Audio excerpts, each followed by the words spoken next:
If you're lying awake at night wondering whether the distance between you and your partner is just a season, or if it's something more permanent, this video is for you. Not because your relationship is over, not because you've failed, but because what you're living right now has a name, and once you can name it, you can do something about it. Today I'm sharing 5 signs that your relationship may be in a midlife crisis, and what each one of those signs is actually trying to tell you. I'm Becky Moller, mindfulness and meditation teacher, author of Undone, Unafraid, and the creator of Undone Academy. I've worked with hundreds of men and women navigating exactly this kind of crossroads, both in my year-round program and at my annual couples retreat. And I want you to know the couples I've watched do the hard work and come back to each other. They almost always say the same thing afterward. I'm glad we didn't give up here.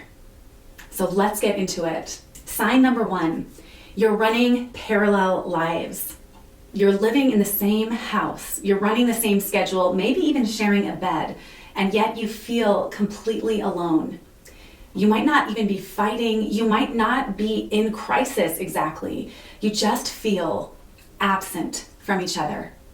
Parallel. You manage the logistics of your life together without ever really meeting each other. The silence between you isn't peaceful, it's just empty. This is one of the most common signs I see, and it's easy to explain away. You're both probably busy. The kids need things, work is heavy. Life has a way of filling every available space. But here's what that silence is actually telling you. The two of you have stopped making contact. Not physical contact. Couples in this type of situation may or may not be sexually active together. You've stopped making presence contact, the kind where you actually land in the same moment at the same time and feel each other there. And in my perspective, that's not a logistics problem. That's a presence problem, and it's fixable. But it's going to need more than just a date night. Sign number 2, you've stopped being curious about each other. You've stopped asking one another real questions. You think you know everything about this person. You can maybe predict their opinion before they say it. Maybe you finish their sentences, but not because you're deeply connected, but because nothing new seems to be coming through. Curiosity is intimacy. And I mean that literally. When we stop being curious about someone, when we replace who they actually are with our mental model of who they are, we stop actually seeing them. We're in a relationship with our idea of this person, not the actual person standing in front of us. And here's the thing, people change, especially in midlife. The person you married in your 20s or 30s has been quietly becoming someone else for years, and so have you. If neither of you has been paying attention to that evolution, you may have genuinely grown into strangers. And that's not a verdict. That's not the end. That's an invitation to get curious again. And it's going to take some practice. Sign number 3, every fight is secretly the same fight. The arguments are never really about what they're about. Maybe it's the dishes, that tone of voice you're using again. Who forgot to schedule the thing? Who always has to be the one to fill in the blank? You've had this fight maybe 40 times. The details may change, but the feeling underneath the details doesn't. And afterward, nothing is ever actually resolved. You just run out of steam and you separate into your separate camps and you move on until the next time the same triggers get poked. What's really happening is that there's something older and deeper that isn't being addressed. Maybe it's a feeling of not being seen. Maybe it's a feeling of carrying too much alone, of mattering less than the schedule, the job, the other demands. And because neither of you has found the words yet for the real thing, you fight about the surface things instead. The dishes are never really about the dishes. When couples start doing the deeper work, learning to become aware of and then verbalize the actual thing underneath the thing, these surface fights almost always dissolve on their own.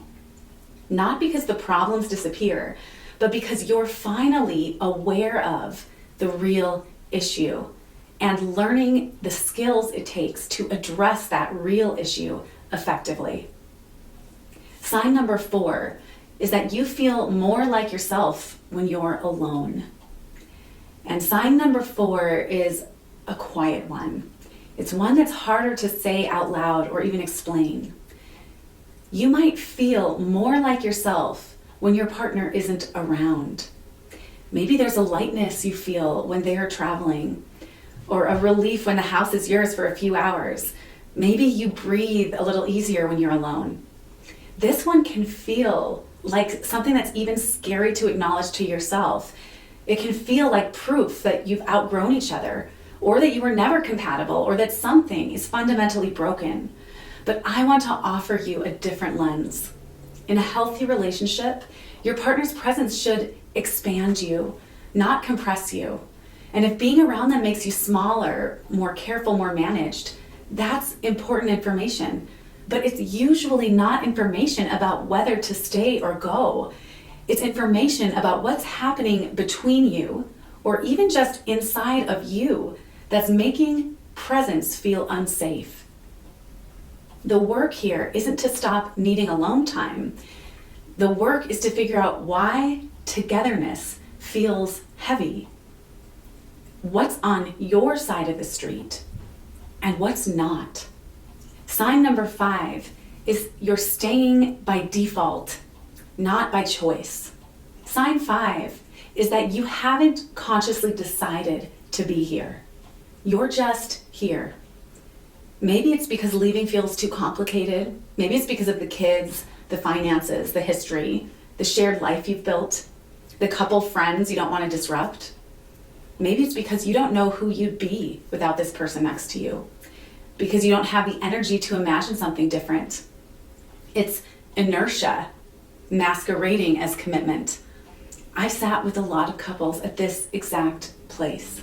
And what I found consistently is that the question, should I stay or should I go, is almost always the wrong question to be asking at this stage, because you can't make a clear choice about your relationship from inside a midlife crisis. The fog is too thick. Your own stuff is all woven into the way you're viewing the situation. What you can do is get grounded enough in yourself to make a real decision, not from fear and not from exhaustion, not from the story you've been telling yourself for years that probably paints you as the victim, but to get grounded enough to make a decision from clarity, from what you want to be creating in your life, and the ownership to take full responsibility for what you're creating. That's the work. And it starts with you individually before it can happen between you. If any of these 5 signs landed for you, if you recognized yourself or your relationship in any of them, I want you to know this isn't a diagnosis.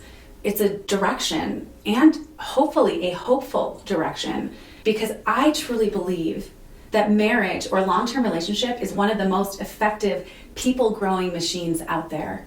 When relationships get to the point of real dissonance, it often pushes people into a willingness to look at things that they would never look at otherwise, and eventually evolve into something deeper and more aligned than they would have been able to see without it. A midlife crisis in a relationship isn't proof that the relationship is over. It's often proof that both people have grown. And so the relationship needs to start growing with them. The couples I've watched do this work, not just talk about doing it, not just one person on the side of the equation doing it, but both people invested and willing to self-reflect. They don't just survive the crisis. They come out the other side with a relationship that's more honest, more grounded, and much more fulfilling and theirs than anything they had before. One breath, one moment, one day at a time. I've put together a free resource called the Couples Check-In Guide. It's a short PDF I share with every couple I work with as we go deeper together. It's a daily ritual designed to help you and your partner become more differentiated, more aware of what's going on inside of you, and have a platform to share each other safely as you evolve together without turning into a fight. The link is in the description. It's free and it's a great place to start. My annual couples retreat is also open for registration, and I will include that in the link below. And I'll see you in the next video.